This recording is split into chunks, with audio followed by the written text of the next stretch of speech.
ആ സത്യം എന്നോടൊപ്പം അലിഞ്ഞു ചേരാനിരുന്നതായിരുന്നു. അതിപ്പോ മോൻ എപ്പോഴും ചോദിക്കും ആ മാമന് തലയ്ക്ക് എന്തെങ്കിലും കുഴപ്പമുണ്ടോ. സിനിമ ഇറങ്ങിയിട്ട് വേണം കല്യാണം കഴിക്കും. ചളിയാണ് ഞങ്ങളുടെ ലഹരി. ഇതൊക്കെയാണോ നാണോ ഉണ്ടോടാ? പിന്നെ കുറെ നാള് കൂലിപ്പണിയായിരുന്നു അവിടെ. അതിവിടെ ആർക്കും അറിയത്തില്ലായിരുന്നു. ജഗതിച്ചേട്ടൻ പറയല്ലോ വലിച്ചോണ്ട് എഴുതിയതാണ്. ഇത് ഞങ്ങളുടെ വെബ് സീരീസിലേക്ക് അവസാനമായിട്ട് ഞാൻ സെലക്ട് ചെയ്ത ആർട്ടിസ്റ്റാണ്. ആ ചേട്ടനല്ലേ മറ്റേ സുഭാഷ് ഗുണ KV വീണേ കൊണ്ട് പോടാ ചളി എന്നൊക്കെ പറഞ്ഞ് ഹണി റോസ് മേടിക്കുന്ന കാര്യമായിരിക്കും. എല്ലാ മാന്യ പ്രേക്ഷകർക്കും മീഡിയ ഗ്രാഫിക്സ് ടിവിയുടെ സെലിബ്രിറ്റി സെലിബ്രേഷൻ എന്ന പ്രോഗ്രാമിലേക്ക് ഹാർദമായ സ്വാഗതം. ഇന്നത്തെ സെലിബ്രിറ്റി സെലിബ്രേഷനിൽ നമ്മോടൊപ്പം ജോയിൻ ചെയ്ത മറ്റാരുമല്ല, ഇത് കോമഡി കണ്ടന്റ് ക്രിയേറ്റർ, നമ്മളെ ഒരുപാട് പൊട്ടിച്ചിരിപ്പിച്ചുകൊണ്ടിരിക്കുന്ന, അതായത് സോഷ്യൽ മീഡിയയിലൂടെ ഹിറ്റായി ഇന്ന് സിനിമാ രംഗത്ത് എത്തി നിൽക്കുന്ന ശ്രീകാന്ത് വെട്ടിയാർ. ശ്രീകാന്ത്, എനിക്ക് സത്യം പറഞ്ഞു കഴിഞ്ഞാൽ ചിരിയാണ് വരുന്നത്. വന്നപ്പോൾ തൊട്ട് ഞാൻ പറഞ്ഞില്ല, അമ്മയെ കണ്ടു, ഒരുപാട് സന്തോഷം. ഇപ്പം ഞങ്ങളൊക്കെ ആളുകൾ കാണുന്നുണ്ട്. ഇപ്പൊ ചേട്ടനല്ലേ മെയിനായിട്ട് ഇപ്പം 150 കോടിയൊക്കെ അടിച്ചു നിൽക്കുന്നത്. എന്നെ കണ്ടിട്ടുണ്ടോ? ആ ചേട്ടനല്ലേ മറ്റേ സുഭാഷ് ഗുണ KV വീണേ. വീണതല്ലെന്ന് ഞാൻ പന്തളം സുഭാഷ്, അവിടെ മാവരപ്പാറയേ ഉള്ളൂ. അപ്പൊ അവിടെ വീണിട്ടില്ല. അവിടെ വീണിട്ടുള്ളൂ, മാവരപ്പാറ വീണു. ഗുണാക്കെ വീണ സുഭാഷ് അത് ഞാനല്ല. വീഡിയോ പറയണേ, ശ്രീകാന്ത് എന്ന ശ്രീകാന്ത് വെട്ടിയാർ ആ ഒരു ലേബലിലേക്ക് മാറിയിട്ട് ഇപ്പൊ എത്ര കാലമായി? ഇപ്പൊ ഒരു 2-3-4 വർഷമായി. സോഷ്യൽ മീഡിയയിലൂടെ വന്നതിന് ശേഷം. അതെ അതെ അല്ലേ, ഇതിനൊക്കെ ആളുകൾ തിരിച്ചറിയാൻ തുടങ്ങിയിട്ട് ഒരു 2-3-4 വർഷമാകും. ശ്രീകാന്ത് വെട്ടിയാർ എന്നുള്ള ഒരു ലേബൽ വന്നിട്ട് അതെ ഒരു 3 വർഷത്തോളം ആകും. നേരത്തെ ശരിക്കും മനസ്സിൽ ഇങ്ങനെയൊക്കെയുള്ള ഒരു പ്ലാനുകൾ ഉണ്ടായിരുന്നു? സ്ക്രിപ്റ്റ് എഴുതാൻ താല്പര്യം ഉണ്ടായിരുന്നു. അങ്ങനെ പ്ലാനായിട്ട് നമുക്ക് ഇങ്ങനെ ഇവിടെ ഇപ്പോൾ സിനിമ ബാക്ക്ഗ്രൗണ്ട് ഉള്ള ഒരു സ്ഥലം അല്ലാത്തതുകൊണ്ട് ആരോടും ചോദിക്കാൻ പരിചയക്കാരില്ലാത്തത് കൊണ്ടും അങ്ങനെ മനസ്സിൽ മാത്രമേ ഉള്ളായിരുന്നു. പിന്നെ സോഷ്യൽ മീഡിയ വന്നതുകൊണ്ട് നമുക്ക് എല്ലാവരെയും പെട്ടെന്ന് സോഷ്യൽ മീഡിയ വരെ കാണാം. ഇപ്പോൾ ഒരു മെസ്സേജ് അയക്കാനുള്ള ഓപ്ഷനെങ്കിലും ഓപ്ഷനുണ്ട്. ഇപ്പോൾ അറിയാത്ത വെരിഫൈഡ് ആയിട്ടുള്ള എല്ലാവർക്കും ഞാൻ മെസ്സേജ് അയച്ചായിരുന്നു. ഈ ഒരു ചിന്താഗതി എപ്പോൾ തുടങ്ങിയിട്ട് ഈ സോഷ്യൽ മീഡിയ അങ്ങോട്ട് പ്രചാരത്തിലാകുന്നതിന് മുമ്പ് തൊട്ടേ ഇങ്ങനെ ഒരു ആശയം? അതെ, ഞാൻ ഗൾഫിൽ ഡ്യൂട്ടിയൊക്കെ കഴിഞ്ഞിരുന്നു, സ്ക്രിപ്റ്റ് ഒക്കെ എഴുതുമായിരുന്നു. ഗൾഫിലായിരുന്നു. ഞാൻ 6 വർഷം ഗൾഫിലായിരുന്നു. അത് ശരി, പ്രവാസിയായിരുന്നു. അതെ അതെ. എവിടെ? സൗദിയിലായിരുന്നു. പിന്നെ കുറച്ചാള് ദുബായിലും. ദുബായിൽ നിന്നാണ് ഞാൻ നിർത്തിയിട്ട് തിരിച്ചിങ്ങ് പോകുന്നത്. അപ്പൊ ടെക്നിക്കലി എന്തെങ്കിലും പഠിച്ചിട്ടോ? ഞാൻ ഡ്രാഫ്റ്റ്സ്മാൻ എന്ന് പറഞ്ഞ കോഴ്സായിരുന്നു, സിവിലിന്റെ. അങ്ങനെ അത് പഠിച്ചിട്ടാണ് പോയത്. പഠിത്തമൊക്കെ ഇവിടെ 1 മുതൽ 4 പഠിച്ചത് ഇവിടെ ദേവി വിലാസം എന്ന് പറഞ്ഞ സ്കൂളുണ്ട്, ഈ അമ്പലത്തിന്റെ പുറത്ത്. ഞാൻ 5 മുതൽ 10 വരെ എടപ്പമാണ്. അത് കഴിഞ്ഞിട്ട് കുന്നം സ്കൂൾ. അത് കഴിഞ്ഞ് ഞാൻ ഡ്രാഫ്റ്റ്സ്മാൻ കോഴ്സിന് പോയത് മാവേലിക്കര. അപ്പോൾ ഈ കോളേജ് തലങ്ങളിൽ, സ്കൂൾ തലങ്ങളിലൊക്കെ ഇതുപോലുള്ള എന്തെങ്കിലുമൊക്കെ പരിപാടികൾ? സ്കൂളിലൊക്കെ എന്നെ നാടകമൊക്കെ അമ്മ നേരത്തെ പറഞ്ഞില്ലേ, പെൺവേഷമൊക്കെ ചെയ്തിട്ട് നാടകങ്ങളൊക്കെ ചെയ്തിട്ടുണ്ട്. 8-8 ക്ലാസ്സിൽ പഠിക്കുമ്പോൾ ആദ്യമായിട്ട് നാടകം ചെയ്യുന്നത്. പിന്നെ 9, 10. പിന്നെ ഞാൻ +1 +2 ഞാൻ ഒന്നും ചെയ്തില്ല. നാടകത്തിന്റെ സ്ക്രിപ്റ്റും ഇദ്ദേഹം തന്നെയായിരുന്നു? ഒരെണ്ണത്തിന് ഞാനായിരുന്നു, വേറെണ്ണം നമ്മുടെ കൂട്ടുകാരനായിരുന്നു. അത് കോമഡി ആയിരുന്നു? അല്ല, അത് ഞാൻ എഴുതിയ കോമഡി ആയിരുന്നു. പിന്നെ അവൻ കൊണ്ടുവന്ന സീരിയസ് ആയിരുന്നു. വേറൊരു കാര്യം ചോദിക്കട്ടെ, ഒന്നും തോന്നരുത്, നമ്മുടെ ജഗതിച്ചേട്ടൻ പറയല്ലോ വലിച്ചോണ്ട് എഴുതിയതാണ്. അങ്ങനത്തെ പരിപാടി വല്ലതും ഉണ്ട്? ഇല്ലില്ല, ഞാൻ മദ്യപിക്കാറില്ല, പുകവലിക്കാറില്ല, അങ്ങനെ ഒരു കാര്യങ്ങൾ, ഒരു ആക്ടിവിറ്റീസും ഇല്ല, ഒന്നും ചെയ്യാറില്ല. ഈ എഴുതണമെന്ന് തോന്നുന്നുണ്ട്. ചളിയാണ് ഞങ്ങളുടെ ലഹരി. അങ്ങനെ ആരെങ്കിലും കമന്റ് ചെയ്തിട്ടുണ്ടോ? നീ എന്തോ നട കാണിക്കുന്നത്, നിനക്ക് നാണോ ഇല്ല? അല്ല, അത് ഇഷ്ടംപോലെ കമന്റ് ഇപ്പോഴും വരാറുണ്ട്. അത് നമ്മളിപ്പോൾ ചെയ്യുന്ന എല്ലാവർക്കും ഇഷ്ടപ്പെടണമെന്നില്ലല്ലോ. അപ്പോൾ അങ്ങനത്തെ കമന്റുകൾ വരാം, എടുത്തോണ്ട് പോടാ, ചളി എന്നൊക്കെ പറഞ്ഞാൽ അങ്ങനെ ഇപ്പോഴും വരാറുണ്ട്. ഇന്ന് കഴിഞ്ഞ ലാസ്റ്റ് വീഡിയോക്ക് അങ്ങനത്തെ കമന്റുകൾ വരാറുണ്ട്. അതിനെ പ്രതികരിക്കാറുണ്ട്? ഇല്ലില്ല, അങ്ങനെയൊന്നും പ്രതികരിക്കാറൊന്നും. ഇതുപോലുള്ള ഒരു കാര്യത്തിന് പ്രതികരിച്ചിട്ടുണ്ടോ? ഇടയ്ക്ക് ചുമ്മാ ഞാൻ ഇങ്ങനെ ചളി കമന്റൊക്കെ ഇട്ട് കൊടുക്കും ആളുകൾക്ക്, അങ്ങനെയൊക്കെ പറയുന്നതിനകത്തൊക്കെ. അതായത് എന്തെങ്കിലും നമ്മൾ വീഡിയോ ഇടുമ്പോൾ പുള്ളി മെസ്സേജ് വേണമെന്നൊക്കെ അതൊക്കെ പറയുന്നത്, തമാശയൊക്കെ പറഞ്ഞിട്ട്. അതെ അതെ, അല്ലാതെ അങ്ങനെ വഴക്കിടാനൊന്നും പോയില്ല, അങ്ങനെയൊന്നും ഇല്ല. ആൾക്കാർ അവരുടെ അഭിപ്രായം പറയുന്നു, അത്രേ ഉള്ളൂ. പിന്നെ ചീത്തവിളിയൊക്കെ വരുമ്പോൾ ഞാൻ ഡിലീറ്റ് ചെയ്ത് കളയും, അപ്പോൾ ആൾക്കാർ കാണുന്നില്ല. അതുകൊണ്ട് ചീത്തവിളികളൊക്കെ കളയാറുണ്ട്, അല്ലാത്തൊന്നും കളയാറില്ല, ചുമ്മാ രസമല്ല. ഇപ്പോഴത്തെ ഒരു അവസ്ഥ എന്താണ്, മാനസികാവസ്ഥ എന്താണ് എന്ന് പറയാം? അതായത് ഇപ്പോൾ വെളിയിലോട്ട് ഇറങ്ങുന്ന ഉടനെ ഉണ്ടാകുന്ന ഒരു പ്രതികരണം ആൾക്കാരുടെ? അങ്ങനെ ആളുകൾക്കൊക്കെ ഭയങ്കര എന്നെ കാണുമ്പോൾ ചിരിക്കും, അത് രസമാണ്. ഞാൻ കേട്ടല്ലോ ഈ ഇനാഗ്രേഷനൊക്കെ ഭയങ്കര പൈസയാണ് മേടിക്കുന്നത്. ഇനാഗ്രേഷൻ ഒന്നും ഞാൻ അങ്ങനെ പൊതുവെ ഇനാഗ്രേഷന് പോകാറില്ല. അപ്പോൾ പിന്നെ അത് ചുമ്മാ പറഞ്ഞാണ്. ഏതാ ഈ ഇനാഗ്രേഷന് പോയി ഭയങ്കര 5 ലക്ഷം രൂപ എന്താ മേടിക്കുന്നത്? ഞാനോ? ഞാനൊന്നുമല്ല, ഹണി റോസ് മേടിക്കുന്ന കാര്യമായിരിക്കും. അവരൊക്കെ ഇപ്പോൾ മെയിനായിട്ട് ഉദ്ഘാടനങ്ങളൊക്കെ ചെയ്യുന്നു. അങ്ങനെയുള്ള എന്തെങ്കിലും ആരെങ്കിലും വിളിച്ചിട്ടുണ്ടോ ഇനാഗ്രേഷൻ? പൊതുവെ അങ്ങനെ പോവാറില്ല. പിന്നെ നമ്മുടെ സുഹൃത്തുക്കളുടെ ഒക്കെ അങ്ങനെ ഇതിലൊക്കെ പോകാറുണ്ട്. സുഹൃത്തുക്കളുടെ കാര്യം പറഞ്ഞപ്പോൾ ഈ നമ്മുടെ ഈ സ്ക്രിപ്റ്റ് റൈറ്റിംഗ് സംബന്ധിച്ചിട്ട് ആരെങ്കിലും ഹെൽപ്പ് ചെയ്യാറുണ്ടോ എന്തെങ്കിലുമൊക്കെ? ഇല്ല, സ്ക്രിപ്റ്റ് ഞാൻ തന്നെ എഴുതും. സ്ക്രിപ്റ്റ് ഞാൻ തന്നെ എഴുതും. നമ്മൾ അങ്ങനെ എഴുതിയിട്ട് ഷൂട്ട് ചെയ്യാറോ അങ്ങനെ? പിന്നെ നമ്മുടെ കൂട്ടുകാരൊക്കെ വരുവാണെങ്കിൽ എന്തെങ്കിലുമൊക്കെ അവിടെ ആഡ് ചെയ്യുക ഒരു സ്പോട്ടിലൊക്കെ. അത് ഈ സിനിമ സ്പൂഫ് എന്ന് പറയുമ്പോൾ കുറേ സിനിമകളുടെ സ്പൂഫ് ചെയ്തിട്ടുണ്ട്. അത് ഇപ്പം ഇഷ്ടപ്പെട്ട സിനിമകളാണോ അത് ആരെങ്കിലും എടാ ഇന്നത് ചെയ്തുകൂടെ എന്ന് ചോദിച്ചിട്ടാണോ അതെല്ലാം സ്വന്തം? ഇല്ലില്ല, നമ്മൾ ഇഷ്ടപ്പെട്ട സിനിമയാണെങ്കിൽ അങ്ങനെ എഴുതാൻ പറ്റും. കാരണം നമ്മൾ ഒരുപാട് കണ്ട സിനിമകൾ, പിന്നെ അങ്ങനെ സ്പൂഫ് ചെയ്ത സിനിമകൾ സീൻ ബൈ സീൻ ആളുകൾ ഓർത്തിരിക്കുന്ന സിനിമ ചെയ്തിട്ടേ കാര്യമുള്ളൂ, അല്ലെങ്കിൽ മനസ്സിലാവത്തില്ല. സ്പൂഫ് ചെയ്യാൻ മെയിനായിട്ട് സെലക്ട് ചെയ്യുന്നത് ഭയങ്കര ഹ്യൂമർ സിനിമകൾ, ഹിറ്റ് സിനിമകളും പിന്നെ കുറച്ചുകൂടെ ഇമോഷണൽ ആയ സിനിമകളിൽ ഇമോഷൻ കോമഡി വരുമ്പോൾ പെട്ടെന്ന്, അല്ലെങ്കിൽ കോമഡി സിനിമകൾ സ്പൂഫ് ചെയ്യാൻ പറ്റത്തില്ല, ഓൾറെഡി അതിനകത്ത് കോമഡി ആയതുകൊണ്ട്. ശ്രീകാന്ത് വെട്ടിയാറിന്റെ ഈ സ്പൂഫ് കണ്ടിട്ട് സിനിമാ രംഗത്തുനിന്ന് വിളികൾ എന്തെങ്കിലുമൊക്കെ വന്നിട്ടുണ്ടോ? അല്ല, നമ്മളെ സിനിമയിൽ അഭിനയിക്കാൻ വിളിക്കുന്നത് കൂടുതൽ നമ്മുടെ വീഡിയോ കണ്ടിട്ടാണ്. അല്ല, വീഡിയോ സിനിമയിലൊക്കെ ആളുകൾ കാണാറുണ്ട്, കമൻ്റൊക്കെ ഇടാറുണ്ട്, അങ്ങനെയൊക്കെ. ഇപ്പോൾ എത്ര സിനിമയായി? ഇപ്പോൾ ഒരു 6-7 സിനിമയാവുന്നു. ആദ്യ വിളി വന്ന എവിടുന്ന? ആദ്യ സിനിമയിൽ ഇപ്പോൾ നമ്മുടെ പ്രേമലുവിൻ്റെ ഡയറക്ടറാണ്. ഞാൻ ആ പുള്ളിയുടെ പടത്തിലല്ലേ, സൂപ്പർ ശരണിയിലാണ് ആദ്യം അഭിനയം. പുള്ളി എനിക്ക് ഫേസ്ബുക്കിലും, ഞങ്ങൾ ഫേസ്ബുക്ക് ഫ്രണ്ട്സാണ്. അപ്പം ഇങ്ങനെ മെസ്സഞ്ചറിൽ പുള്ളി എനിക്ക് മെസ്സേജ് അയച്ചാണ് ആദ്യമായിട്ട്, ഒരു സിനിമ ഞാൻ എഴുതിക്കൊണ്ടിരിക്കുകയാണ്, ഫെബ്രുവരി ആയിരിക്കും ഷൂട്ട്, അപ്പോൾ അതിനകത്ത് അഭിനയിക്കാൻ താല്പര്യമുണ്ടോ, ചെറിയ സീനാണ്. അപ്പോൾ ഞാൻ പറഞ്ഞു താല്പര്യമുണ്ട് എന്ന് പറഞ്ഞിട്ട്, അങ്ങനെയാണ് പുള്ളിയാണ് എന്നെ ആദ്യമായിട്ട് സിനിമയിലേക്ക് വിളിച്ചത്. ആദ്യമായിട്ട് അഭിനയിച്ച സിനിമ അത് തന്നെ. ഇപ്പോൾ നമ്മൾ ഈ ചെയ്യുന്ന നമ്മുടെ ഈ കോമഡി സ്പൂഫും സിനിമയുടെ ക്യാമറയുടെ മുന്നിൽ നിന്നപ്പം എന്താണ് ഫീൽ ചെയ്തത്? എനിക്ക് അങ്ങനെ ഫീൽ ചെയ്തില്ല. ടെൻഷൻ ഫീൽ ചെയ്തു, ഭയങ്കര ടെൻഷനായിരുന്നു ആദ്യം അഭിനയിക്കുന്നതിന് മുമ്പ്. ഇപ്പം നമ്മൾ ചെയ്യുന്ന പോലെയാണ്. പിന്നെ ആ ലൊക്കേഷനിൽ പോയപ്പോൾ ഗിരീഷിൻ്റെ ലൊക്കേഷൻ ഭയങ്കര കൂളാണ്. അവിടെ ഒരു പ്രശ്നമില്ല, അവിടെ എല്ലാ ചെറുപ്പക്കാരാണ് കൂടുതലും, മറ്റുള്ളവർ മോശമല്ല. അവിടെ നോക്കിയപ്പോൾ ഭയങ്കര കൂൾ. അപ്പം നമ്മൾ കുറച്ച് പിന്നെ നമ്മുടെ കുറച്ച് ഫ്രണ്ട്സും ഉണ്ടായിരുന്നു അവിടെ, ടെക്നിക്കൽ സൈഡൊക്കെ നേരത്തെ അറിയാവുന്ന ആൾക്കാർ. അപ്പോൾ കുറച്ച് ഫ്രീ ആയി. പിന്നെ കുറച്ച് സമയം എടുത്തു, ഞാൻ വേറൊരു സീന് അഭിനയിക്കുന്ന അവിടെ നോക്കി നിന്ന് കാണുകയൊക്കെ ചെയ്തു. പിന്നെ കുറേ ടെൻഷൻ ഉണ്ടായിരുന്നു. അപ്പോൾ ഗിരീഷ് പിന്നെ നമ്മളെ പെട്ടെന്ന് കൂളാക്കി. പുള്ളിക്ക് വേണ്ട കാര്യങ്ങൾ നമ്മളെ കൊണ്ട് പുള്ളി എടുക്കും. അങ്ങനെയാണ് പുള്ളിയുടെ പരിപാടി. അതായത് ഒരു റിഹേഴ്സൽ ചെയ്യിക്കുക ആദ്യം ആ സീനിൻ്റെ. അപ്പോൾ അതിൽ നിന്ന് വേണ്ടാത്തതും വേണ്ടുന്നതുമായിട്ടുള്ള കാര്യങ്ങൾ പുള്ളി തിരിച്ചിട്ടാണ് ഷോട്ട് വെച്ചിട്ട്. ഇത്രയും സ്ക്രിപ്റ്റ് എഴുതുന്നതുകൊണ്ട് ഡയലോഗ്സ് ഒക്കെ ഭയങ്കര ഈസി ആയിട്ട് ഡെലിവറി ചെയ്യാൻ പറ്റുമല്ലോ? കുഴപ്പമില്ല, ചിലതൊക്കെ പാടാണ്. പിന്നെ നമ്മൾ ചെയ്യുന്നതായിട്ട് നമ്മൾ ചെയ്യുന്ന പോലല്ല, അവർ വേറെ രീതിയിലായിരിക്കും ആഗ്രഹിക്കുന്നത്. ഞാൻ അതുകൊണ്ടാണ് ആ ചോദ്യം ചോദിച്ചത്. അതെ, അപ്പോൾ അങ്ങനെ വേണ്ട ഇങ്ങനെ വേണ്ട, ചിലർ പറയും കുറച്ചുകൂടെ ലൗഡായിട്ട് വേണം, അങ്ങനെ പറയാറുണ്ട്. ഇവിടെ എന്ന് പറയുമ്പോൾ ശ്രീകാന്ത് എഴുതിയ സ്ക്രിപ്റ്റ് കൺവീനിയന്റ് ആണ്, അതെ, നമ്മുടെ മനസ്സിലുണ്ട്, നമുക്കറിയാലോ അത് എന്തെങ്ങനെയാണ് വേണ്ടത്. പക്ഷേ അവിടെ ചെല്ലുമ്പം വേറെ സ്ക്രിപ്റ്റ് റൈറ്ററാണ്, അപ്പം നമ്മളിങ്ങനെ ചോദിക്കാറുണ്ട്, അങ്ങനെ പറഞ്ഞോട്ടെ ഇങ്ങനെ പറഞ്ഞോട്ടെ ചോദിക്കാറുണ്ടല്ലേ. അപ്പോൾ ചിലർ വേണ്ടെന്ന് പറയും, ചിലർ ഓക്കെ പറയും. അങ്ങനെയാണ്. പാട്ട് പാടും? ഇല്ല, ഒട്ടും പാട്ട് മാത്രമേ പറ്റത്തില്ലല്ലോ. അതൊരു വോയിസ് ഭയങ്കരമായിട്ട് ഹിറ്റ് ആയിട്ടുണ്ടല്ലേ, ആൾക്കാർ തിരിച്ചറിയുന്ന നിലയിലേക്ക് എത്തിയിട്ടുണ്ട് ഈ ഒരു ശബ്ദം. അത് ഞാൻ കോഴിക്കോട് ഒരു ദിവസം ഞാൻ പോയി. അപ്പോൾ ഞാൻ ഈ പനി ആയതുകൊണ്ട് മാസ്ക് വെച്ചേക്കുമായിരുന്നു. അപ്പോൾ ഞാൻ റെയിൽവേ സ്റ്റേഷൻ്റെ അവിടെ വന്നപ്പോൾ ഒരാൾ വന്ന് പരിചയപ്പെട്ടു. അപ്പോൾ എവിടെ പോയതാന്നൊക്കെ ചോദിച്ചിട്ട്, അപ്പോൾ ഞാൻ എന്നെ അങ്ങനെ മനസ്സിലായി, അത് നിൽക്കുന്ന കണ്ടപ്പോൾ മനസ്സിലായിരുന്നു ആ പുള്ളി പറഞ്ഞു.